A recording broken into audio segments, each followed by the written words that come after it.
Le Royaume-Uni vient d'enregistrer près de 3000 nouveaux cas de coronavirus en 24 heures, une poussée préoccupante selon le ministre de la Santé Matt Hancock. Pays le plus durement touché en Europe, le Royaume-Uni compte près de 300 000 personnes infectées selon l'université Johns Hopkins.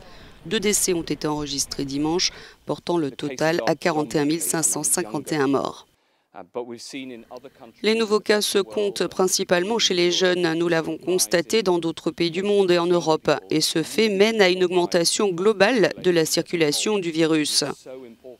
Il est primordial que les gens ne laissent pas cette maladie infecter leurs grands-parents et entraîner le genre de problème que nous avons vu plus tôt dans l'année.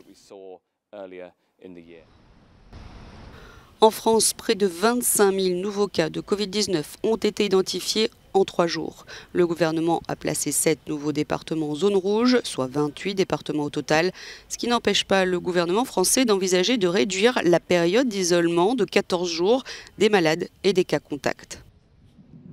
En Espagne, depuis plusieurs semaines, manifestations et pétitions de parents se multiplient pour demander plus de garanties sanitaires dans les écoles. À Madrid ce dimanche, juste avant la rentrée des classes de ce lundi, syndicats étudiants et enseignants réclamaient encore ces garanties et un plan de relance de l'enseignement public. Une grève générale est prévue pour les 22 et 23 septembre.